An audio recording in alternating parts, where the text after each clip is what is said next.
দেবো না, দিতে যাবো না।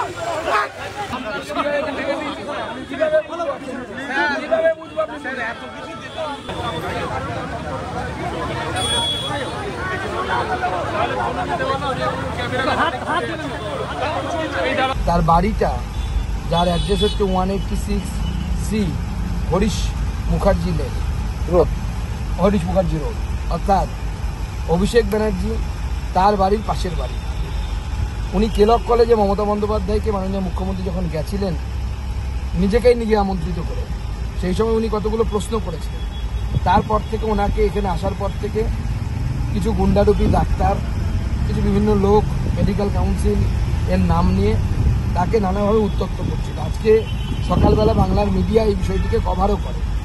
আমি আমার পার্টির নেতৃত্বের ফোনের মাধ্যমে ওনার সাথে কথা বলি এবং উনি আমাকে বলেন যে আপনি আমার বাড়িতে আসুন, আমি একসাথে চা খাবো, একসাথে গল্প করব। আজকে পশ্চিমবঙ্গ দিবস পালন করতে প্রথমে আমাকে বাধা দেওয়া হয়, তারপর নেতাজি সদন থেকে যখন আমরা জোর করে পশ্চিমবঙ্গ দিবস পালন করে তিরঙ্গা যাত্রা করে নেতাজি সদনে এসে আমাদের কার্যক্রম শেষ করি, তারপরে ওনার বাড়ির দিকে আমি রওনা। অদ্ভুত ব্যাপার, সেই বাড়িতে যাওয়ার পথে পুলিশ আমাদেরকে আটকে রেখে ঘন্টার পর ঘন্টা রাস্তা অবরুদ্ধ থাকে। তারপর রজতবাবু সিদ্ধান্ত নেন ঠিক আছে আমাকে যেতে দেওয়া হবে না, উনি নিজেই আমার কাছে আসেন। ওনার বাড়িতে বৃদ্ধা মা আছেন যিনি অসুস্থ, তাকে একদম তাকে রেখে উনি হাঁটতে হাঁটতে আমার সাথে দেখা করতে আসেন পূর্ণ সিনেমা হলের মোড়ে।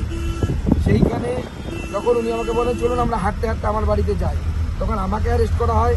একজন বিদেশ ফেরত ডাক্তারবাবু যিনি 30 বছর স্বনামের সাথে বিদেশের মাটিতে চিকিৎসা করেছে, যাকে কোথায় মুখ্যমন্ত্রী বা অভিষেক ব্যানার্জির উচিত আমন্ত্রণ করে তার কাছ থেকে একটু সাজেশন নেওয়া যে পশ্চিমবঙ্গের শিক্ষা ব্যবস্থা, স্বাস্থ্য ব্যবস্থাকে ভালো করার জন্য কি করা উচিত, তা না করে তার পুলিশ আজকে আমাকে এবং রজতবাবুকে দুজনকেই আজকে লালবাজারে তুলে নিয়ে যাচ্ছে। আমি পুলিশকে জিজ্ঞেস করেছিলাম যে আমি কি কোনো অন্যায় করেছি, আইন ব্রেক করেছি, ল ব্রেক করেছি? পুলিশ এখনো পর্যন্ত তার উত্তর দিতে পারে। এটা মমতা বন্দ্যোপাধ্যায়ের প্রশাসন, এই হিটলারের আমলেও সম্ভবত এর থেকে এই রকমের আচরণ করা হতো না। গণতান্ত্রিক পদ্ধতিতে যতদিন জার্মানিতে ছিল ততদিন পর্যন্ত এই ধরনের আচরণ করা হতো। আজকে মমতা বন্দ্যোপাধ্যায় হিটলারকেও ছাপিয়ে গেছে। क्या कह रहे हैं आप? आरोप करने का कुछ है ही नहीं, बोला है कि मैं रजिस्टर किया नहीं ऐसा, लेकिन I am completely hung up my boot. I am not playing the game. I am a retired person. I have come from England 1.5 years. I have practiced my last thing, and for the last 30 years हमने इधर कुछ practice नहीं किया. So मैं I am not bothered to answer them. आरोप है कि आपने ममता बनर्जी को किला कॉलेज में सवाल किया। आरोप है कि आदि का घटना है, बांधी की चपड़ा लग रहा है। ये क्या दोष है क्या हमारा? ये सारी चैलेंज है, and I'll challenge her continuously as long as I can stay here.